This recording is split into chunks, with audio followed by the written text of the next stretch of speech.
Buenos días, mi nombre es Eduardo Steven Torres. Hoy vengo a resolver unos puntos sobre temperatura y calor. Bueno, los puntos a resolver como tal son el 1722, el 1732 y el 17102. Bueno, el punto 1722 como tal nos dice: un cilindro de cobre está inicialmente a 20 grados centígrados. ¿A qué temperatura su volumen aumentará en un 0.15%? Bueno, como tal, lo primero que hice fue sacar los datos que nos da la lectura. Entonces, como tal, la temperatura inicial está a 20 grados centígrados. Bueno, la dilatación volumétrica como tal la busqué de internet y como tal es 5.1 por 10 a la menos 6 centígrados menos 1. La temperatura final es lo que vamos a hallar. Eh, la, el volumen final como tal va a ser eso, 0.15% por el volumen inicial, que eso es igual a 0.0015 por el volumen inicial. Bueno, después escribí la fórmula volumétrica, que es el volumen final es igual al volumen inicial por la dilatación volumétrica por la temperatura final menos los 20 grados centígrados, que es la temperatura inicial. Entonces reemplacé ya la fórmula de acuerdo a los datos obtenidos. Entonces volumen final es igual a 0.0015 por volumen inicial, que eso es igual al volumen inicial por la dilatación volumétrica por la temperatura final menos 20 grados centígrados. Lo que hice después fue pasar el volumen inicial por la dilatación volumétrica a dividir al otro lado, y como tal se nos canceló volumen inicial y nos quedó 294.1 centígrados, que eso es igual a la temperatura final menos los 20 grados centígrados. Después pasé a sumar al otro lado los 20 grados centígrados y nos dio 314,1 grados centígrados, que sería la temperatura final para que aumente el volumen del cobre en un 0,15%. El punto 1732 nos dice: los rieles de acero para un tren se tienden en un segmento de 12 metros de longitud, colocados extremo con extremo, en un día de invierno en que la temperatura es de menos 2 grados centígrados. ¿Cuánto espacio debe dejarse entre los rieles adyacentes para que apenas se toquen en verano cuando la temperatura suba a 33 grados centígrados? B. Si los rieles se tienden en contacto, ¿a qué esfuerzos se someterán un día de verano en el que la temperatura sea de 30 grados centígrados? Bueno, lo que hice acá primero fue también obtener los datos, que como tal, que la longitud inicial es igual a 12 metros, la dilatación térmica de los rieles de acero es igual a 12 por 10 a la menos 6 grados centígrados a la menos 1. Y acá obtuve la variación de la temperatura, que eso es igual a la temperatura final menos la temperatura inicial, que eso es igual a 35.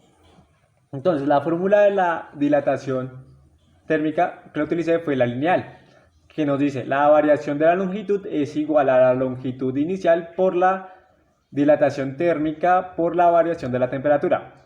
Y después comencé a reemplazar, que la variación de la longitud es igual a 12 metros por 12 por 10 a la menos 6 centígrados menos 1 por 35, que es la variación de la temperatura.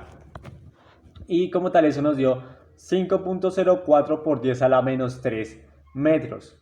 Entonces, como tal, se deben de quedar separados los rieles a una distancia de 5.04 milímetros para la época de verano, para que estos queden unidos entre sí.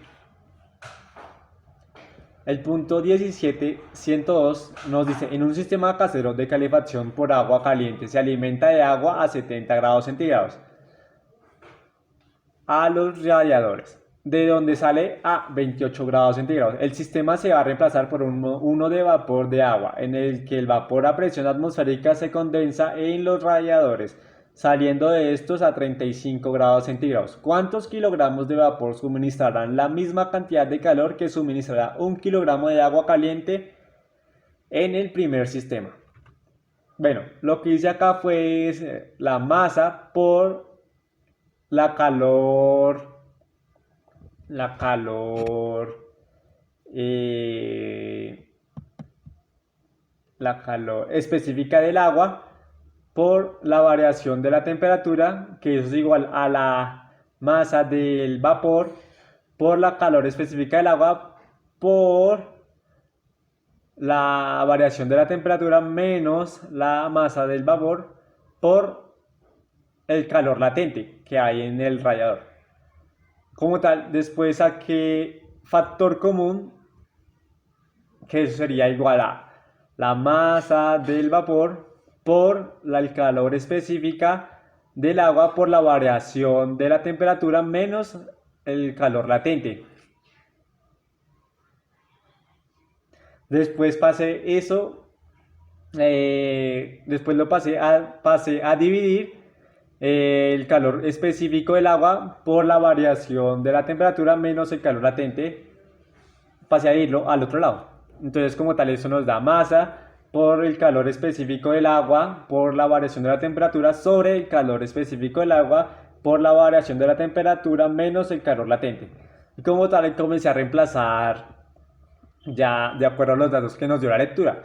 Entonces sabemos que la masa es igual a 1 kilogramo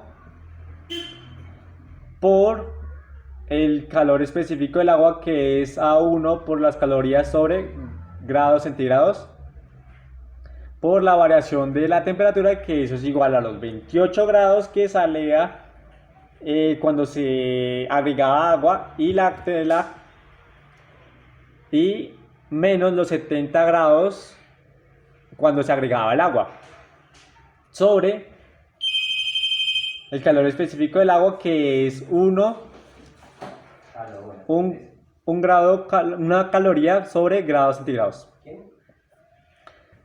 Por los 35 grados centígrados, digo, sí, por los 35 grados centígrados, que esta sale menos los 100 grados centígrados, que sería a la temperatura que se evapora el agua ahí, menos el calor latente, que serían 540 calorías sobre grados centígrados, que eso es igual a la masa, que la masa es igual a 0.0694 kilogramos. Entonces la cantidad suministrada será de 0.0694 kilogramos. Y gracias por su atención, que tenga un buen día.